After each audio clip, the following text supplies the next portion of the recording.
All right, welcome to the third video, second review of the evening. One day we'll get that right. Ghost.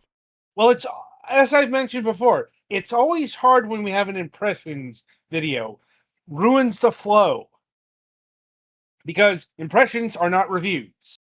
So this is the third thing we're recording this time, but it's not our third review. Anyway, Ghostmaster Resurrection. Command an army of specters, unleash terror on the town of Gravenville, and solve puzzles to unlock mysteries in this strategic adventure game of resource management and supernatural mayhem. So, Wikipedia tells me that this is apparently the remastering, probably AI upscaled.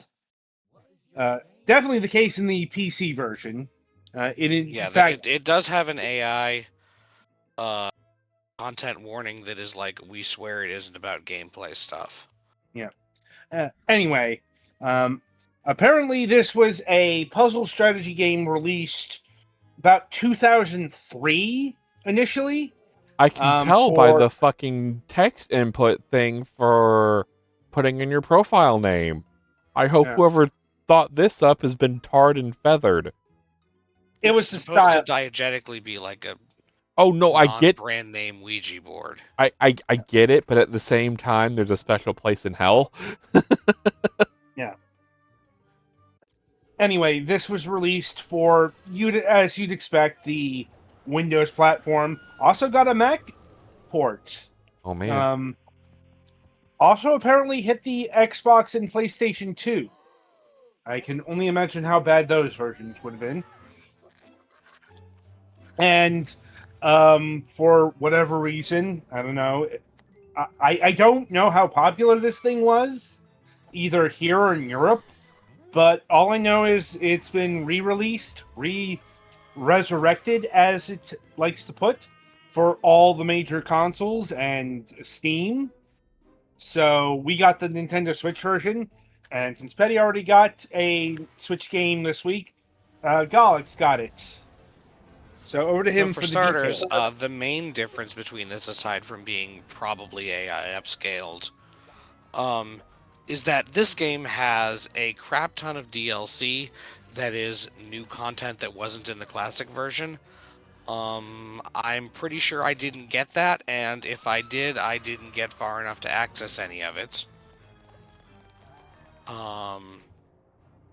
So this is effectively, apparently there are some minor mechanical changes later in the game that may have been intentional or may have been accidental. But yeah, you play as the Ghost Master, who's generally trying to scare people.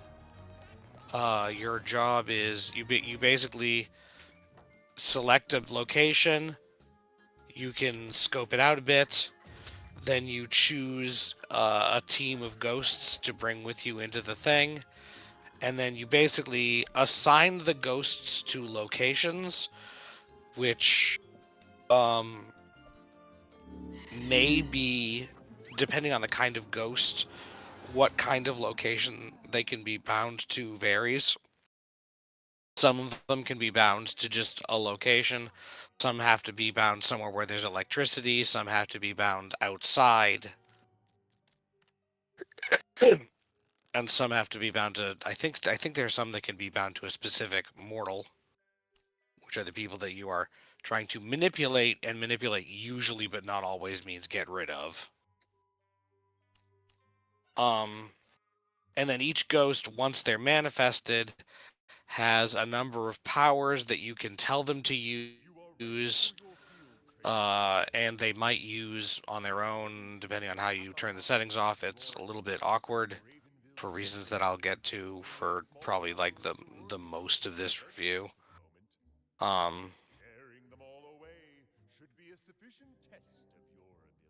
You also, in most of the locations, there are also trapped ghosts for you to free, and like trapped as in they're like bound to something usually, although I understand that later in the game there are actual ghost hunters, and they may have actually trapped things. And when you do those, you add them to your team of ghosts, both for that stage and also you can select them in future. So that's kind of the main progression, I guess. And I think you can go back and do previous stages to try to get better scores. You get pumpkins as rewards for this that you can use to buy meta progression things that like increase the effectiveness of your various types of ghost powers. You also can get I don't know exactly what the gold plasm does, but I think you can use it to like upgrade your ghosts.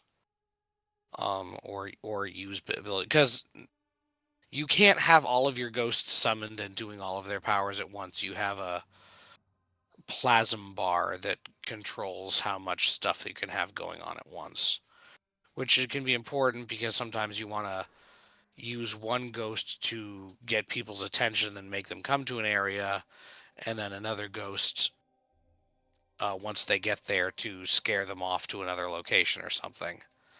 All of the individual humans also have attributes.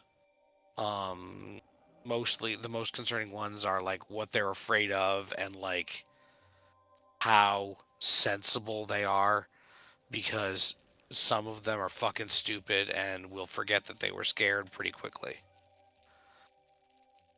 So the first time I played this, I went to the tutorial level and the tutorial didn't like go off properly because I did not enter the controls right for the like look around and turn the camera thing. It just like stopped doing things. And once it was working, it was going at such a slow pace that I'm not surprised I didn't like notice that. You can also turn the tutorial off if you like know how to play the game.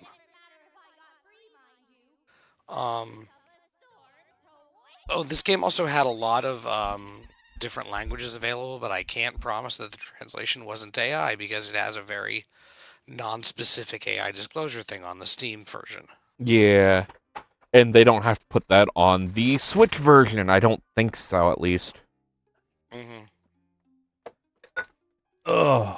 And that wouldn't count as gameplay. That would count as like asset generation or whatever for the script, I guess. Right. Anyway, so yeah, that's the general gameplay thing. You get into the place, you try to locate and free the existing ghosts, and you try to either scare off the humans or if there's a more specific thing, manipulate them into doing whatever that thing is.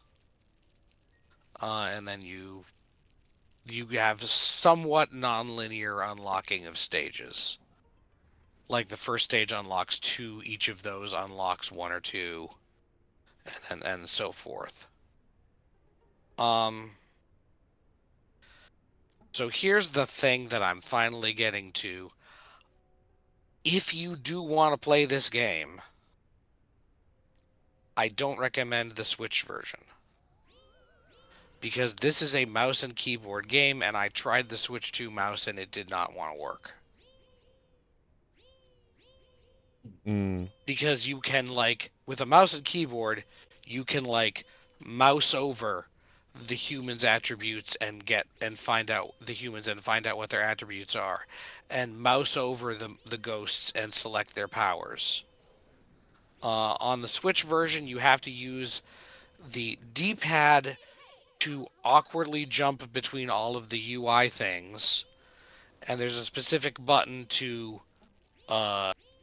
select for UI select, and then you also move the camera around, and in order to confirm something in the zone, which you need to do to get a ghost bound to an area or activate a thing in a location, you have to get it at the very center of the screen, and then you have to press a different confirm button for that. So, it's kind of really awkward, I think. And I think that playing this with mouse and keyboard would be a significantly better alternative. The original version of this game is also available on Steam for what it's worth if you want one that shouldn't have any AI in it at all. And like I said, I can't judge anything about the DLC because I'm pretty sure I don't have it. And if I do, I didn't unlock it because I only got to like the 3rd stage.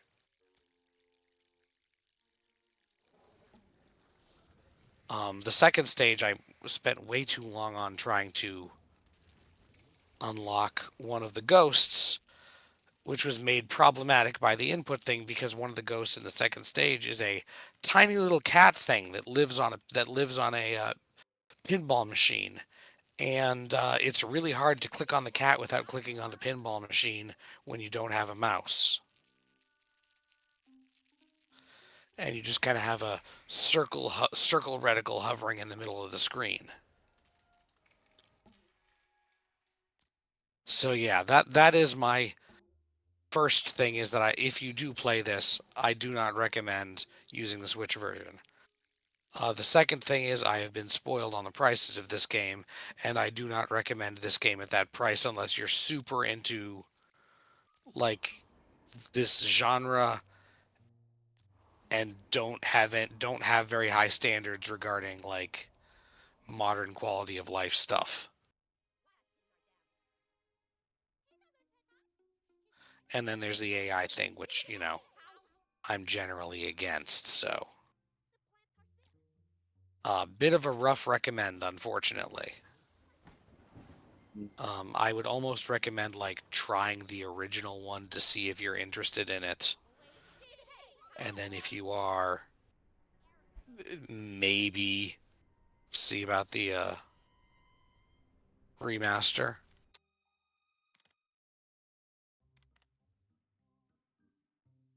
So yeah, that's kind of about what I got on this one. Do you guys have any questions? Not really. No. I don't really understand what I'm even supposed to do. So yeah, like I'm never probably not coming back. Yeah, you have to select a ghost and then select a location. Well, yeah, like I had Ghost's Place, but there was a tutorial thing up for a second, and then it just disappeared because I got. Yeah, I had a bit of a problem with the tutorial too. Like, yeah, they were doing things, but like I wasn't sure if I was actually progressing. I mean, you can tell when people leave because their profile gets a little X over it. Generally, on the tutorial one, I like tried to scare them to a central location and then put a scary thing in the central location to try to get them to run out of the house. Mm. And even then it took way too long. Yeah. And like I said, the ghosts have different categories, that I'm not sure exactly what the differences are of them. It would have been nice if there was like a tooltip or a manual for that. Mm-hmm. Sprites, I think, are the most active kind of thing. They're elementals that mostly need to be bound to something of the appropriate element. There are some that do scares specifically. The main thing I noticed is that one of the starting ghosts is a giant spider, and several of the people say they have spider fears on the first stage.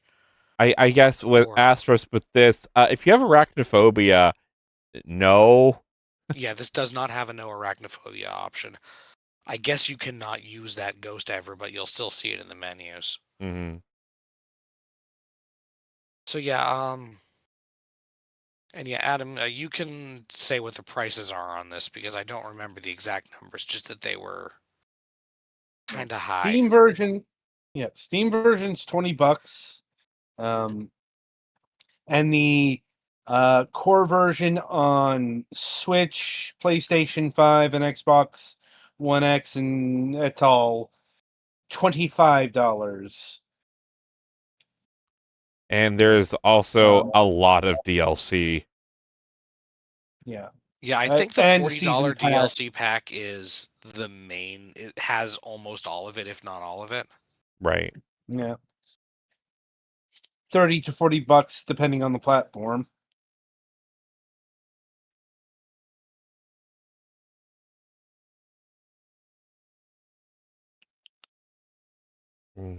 So yeah. So yeah.